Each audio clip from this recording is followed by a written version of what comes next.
ہماری تو ساری پوری کوشش ہے کہ مضبوط فوج ہو تاکہ ہم آزاد ملک رہ سکیں. تو اس لیے ہم چپ کر کے بیٹھے رہے اور یہ سارے تماشے دیکھتے رہے کہ کیسے سازشیں ہوئیں, کیسے لوگوں کو بتایا گیا. میں آپ کے سامنے ذرا ایک چھوٹی سی کلپ دکھانا چاہتا ہوں کہ اگر آپ کو کوئی کے جو بڑے نام ہیں انہوں نے کیا کہا. ان سے جب پوچھا گیا کہ جناب آپ نو کانفیڈنس موشن کامیاب ہو سکتی ہے اسٹیبلشمنٹ کے بغیر, اور یہ انہوں نے کہا, ذرا یہ سب اب میں چاہتا ہوں پہلے سب دیکھیں.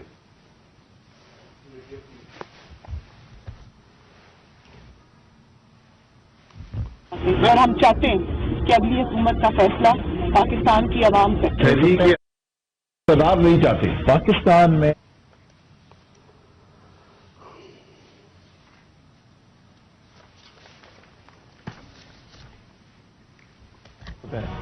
جب بھی عدم اعتماد ہوتے ہیں تو یقیناً ڈیل کے نتیجے. اسٹیبلشمنٹ کے بغیر عدم اعتماد کی تحریک کو کامیاب نہیں کیا جا سکتا, کیونکہ اسٹیبلشمنٹ بھی ایک تیسری قوت کے طور پہ یا چوتھی قوت کے طور پہ پارلیمنٹ میں یعنی بکن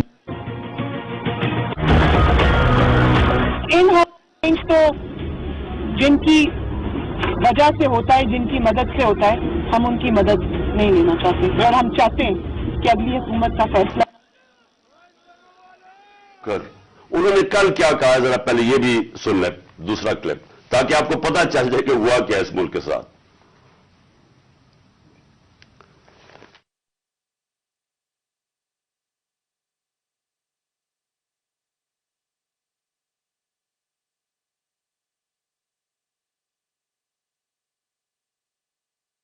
آپ کو بھی پتا ہے, مجھے بھی پتا ہے کہ باپ کی حمایت وہ کسی بھی اگر طرف ٹلٹ کرتے ہیں وہ اپنے سیاسی فیصلے کرنے میں آزاد. کیا ایم کیو ایم اس کی حمایت ہمیں مل سکتی تھی؟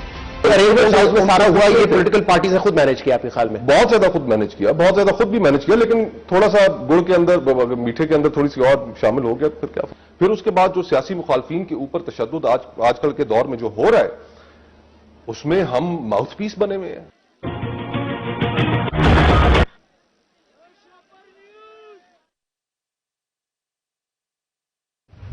کہ یہ جو ساری سازش ہوئی تھی اس میں ہم کسی کو اور کو نہ کہیں, ایک آدمی کے فیصلہ کرتا ہے, وہ تھا آرمی چیف اس وقت کے جنرل باجوہ. انہوں نے یہ فیصلہ کیا ہمیں ہٹانے کا. کیا وجہ تھی اس کے پیچھے؟ کیا ان کو کیا یہ سمجھتے تھے کہ واقعی شہباز شریف اور یہ اسحاق ڈار کوئی بڑے جینیسز ہیں جو آ کے ملک کو ہمارے سے بہتر چلا لیں گے؟ کیا وجہ تھی کہ انہوں نے ایک سٹنگ گورنمنٹ کو گرا دیا؟ ہمارے لوگوں کو آ کے وہ جس طرح ابھی مصطفیٰ کوکر نے بتایا کہ بیپ کے ممبرز اور ایم کیو ایم کے ممبرز اور شہزان بگٹی سب کو پتا تھا کہ یہ تو جو جدھر حکم ملے گا ان کو اسٹیبلشمنٹ سے انہوں نے ادھر جانا ہے, تو ان کو ادھر جا کے بھیج دیا کہ جناب آپ جا کے ادھر چلے جائیں, اور گورنمنٹ گر گئی. تو میرا اگلا سوال یہ ہے, جب گورنمنٹ گر گئی اور پھر ان کو یہ چیز کا علم ہوا کہ عوام ہمارے کے ساتھ آگے کھڑی ہو گئی, 10 اپریل کو پبلک سڑکوں کے اوپر نکلائی, لوگوں نے ان چوروں کو ریجیکٹ کر گئے. لیکن مجھے جو افسوس کی بات ہے کہ بجائے ایک سمجھے کہ جناب جنرل باجوہ آپ نے غلطی کی, ہمارے اوپر ظلم کیا گیا. میں آپ کو یقین دلاتا ہوں کہ جنرل مشرف کے میں نے کہیں ان سے دھمکیاں آ رہی ہیں, وہ جو ہماری حمایت کرے یا جو ہمارے ساتھ میڈیا کے لوگ ہوں ان کے اوپر دھمکیاں, جو میڈیا ہاؤس آ گیا. آج محیط پیرزادہ ملک سے باہر گیا ہوا اسی خوف سے. ارشد شریف, اتنی بڑی ٹریجڈی ہوئی ہے, اس کو جو دھمکیاں کہ اچھی بلی گورنمنٹ آپ نے گرا کے چوروں کو بٹھا دیا, تو بجائے یہ کہ کریکٹ کرنا ہمارے اوپر ظلم شروع ہو گیا. جو اعظم سواتی سے کیا, جو اس سے پہلے جو شہباز گل سے کیا, کون سی اس نے اتنی بڑی بات کی تھی کہ اس کو ننگا کر کے مارا, اور وہ ابھی کہ جنرل باجوہ آپ نے NRO 2 دیا, اس کے اوپر جو اس بیچارے سے کیا گیا, کون سی جمہوریت میں یہ ہوتا ہے؟ اور وہ بات کہ جو سچ ہے NRO 2 جنرل باجوہ نے دیا, ساری قوم کو پتا ہے. مجھے پتا ہے کہ میں کر رہے ہیں ان کے اوپر کرپشن کیسز ہیں, نیب آپ کے نیچے ہے, آپ نیب کنٹرول کرتے ہیں, میرے نیچے ہی نہیں ہے, کیوں نہیں ان کے کیسز آگے بڑھا؟ یہ بتاتے رہے. آہستہ آہستہ ہمیں پتا چلا کہ ان کی تو کوئی نیت نہیں ہے کرپشن کی. مجھے پھر کہنا شروع ہو گئے کہ جی آپ ملک کی اقتصادیات کو ٹھیک کریں, اکانومی کو ٹھیک کریں, بھول جائیں اس کو, یہ اکاؤنٹیبلٹی کو. کبھی کوئی مہذب معاشرہ یہ اجازت دیتا ہے کہ بڑے بڑے لوگ جو اربوں روپے کی چوری کریں آپ کہ ان کو بھول جائیں, ان کو این آر او دے دیں, اور آپ چھوٹے چھوٹے چوروں کو پکڑنا شروع کریں اور سمجھیں کہ آپ کا ملک ترقی کر سکتا ہے؟ کیا چین پاگل ہے جنہوں نے 450 وزیروں کو جیلوں میں ڈالا ہے پچھلے چند سالوں میں؟ کیا جو پریزیڈنٹ شی جن پنگ ہے اس کو اسٹیٹس مین مانا جاتا ہے؟ اس نے وہ کام کر دیا جو دنیا میں کسی نے کیا ہی نہیں ہے. 70 کروڑ لوگوں کو اس نے غربت سے نکالا ہے چائنا میں پچھلے 30 سالوں میں. وہ اس کو کیا ضرورت پڑی ہے کہ جو کرپٹ منسٹر ان کو پکڑے, ان کا احتساب کرے؟ کیونکہ کوئی معاشرہ بھی کامیاب نہیں ہو سکتا جب تک رول آف لا نہیں ہوتا, جب تک انصاف نہیں ہوتا, جب تک آپ بڑے بڑے لوگوں کو, جو اصل تو نقصان ملک کو بڑے چور کرتے ہیں, آپ ان کو پکڑ نہیں رہے اور آپ کہیں گے کہ نیچے سے یہ بیچارے چھوٹے چھوٹے لوگوں, پٹواریوں کو پکڑتے رہے. اور یہ ہمارے سامنے ہوا. شہباز شریف کو بچایا گیا, اس کو اوپر اوپن اینڈ شٹ کیس تھا, اس کا 16 ارب روپے کا یہ جو ایف آئی کا کیس تھا, اس میں تو کوئی شک ہی نہیں تھا. اور اس کا جو بیٹا باہر بھاگ گیا, آج جو سلمان شہباز واپس آیا ہے, وہ کیوں باہر بھاگا تھا؟ جیسے ہی ایف آئی اے نے اس سے سوال پوچھا کہ جناب بتائیے مقصود چپڑاسی اور نوکروں کے پاس اربوں روپے کدھر سے آئے, وہ ایک دم ملک سے باہر بھاگا. اور اس کو ان ساروں کو واپس لایا جا رہا ہے. کیا ہوا؟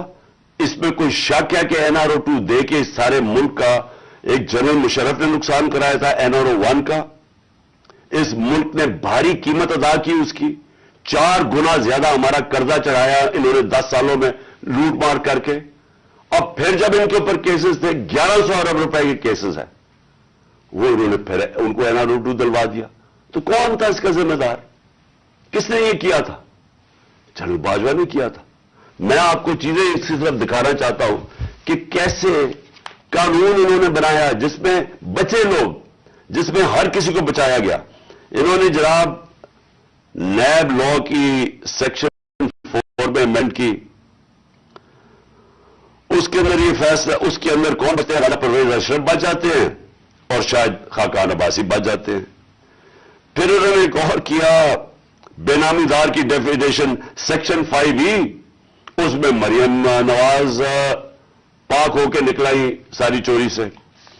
پھر انہوں نے سیکشن 9 جس کے اندر شہباز شریف بچ جاتے ہیں, اور جس کے اندر کہ اگر آپ کسی اور کے نام پہ, یعنی اگر آپ میں پرائم منسٹر ہوں, میں اپنے خاندان کے نام پہ چیزیں لوں تو اس کا مطلب کہ آپ جواب دہی نہیں ہیں. تو جو ٹی کے سارے کیسز تھے شہباز شریف کے, وہ اس سے پاک ہو گیا. پھر سیکشن 14 کہ آپ کو بتانا پڑتا ہے کہ اگر میرے پاس کوئی باہر ایسٹس ہوں, یعنی انگلینڈ میں میری جگہ ہو یا کوئی باہر ہو, امریکہ میں ہو, تو اگر یہ پتہ ثابت ہو جائے کہ یہ میری جگہ ہے تو مجھے بتانا پڑتا ہے کہ یہ میرے کدھر سے پیسہ آیا اس کو خریدنے کے لیے. وہ انہوں نے صاف کر دیا. اب نیب بتائے گی کہ ان کے پاس پیسہ کدھر سے آیا. یعنی ہر دنیا کے اندر اگر میں پبلک آفس ہولڈر ہوں, یہ میری ذمہ داری ہے بتانے کی ہے کہ اگر میرا کوئی بڑا محل میں نے خریدا ہوا ہے, مجھے بتانا پڑتا ہے پیسہ کدھر سے آیا. انہوں نے وہ قانون ہی ختم کر دیا. چن کے آصف زرداری بھی اس میں صاف ہو گیا, چن کے وہ لوگ جو 30 سال سے اس ملک کو لوٹ رہے تھے, ان ساروں کو انہوں نے پاک اور صاف کر دیا. یہ اصل وجہ ہے مایوسی کی آج پاکستان میں. لوگ جنہوں نے یہ تماشا دیکھ رہے ہیں کہ ایک طرف قوم مر رہی ہے اس مہنگائی کے اندر اور فیکٹریاں بند ہو رہی ہیں, بے روزگاری کی قرضے چڑھتے جا رہے ہیں, ایک طرف یہ ہے اور دوسری طرف یہ اربوں روپے کی ان کی کرپشن معاف ہو رہی ہے. اور یہ بہت بڑی وجہ ہے آج مایوسی کی. اور میں نے یہ جو ہمارے پر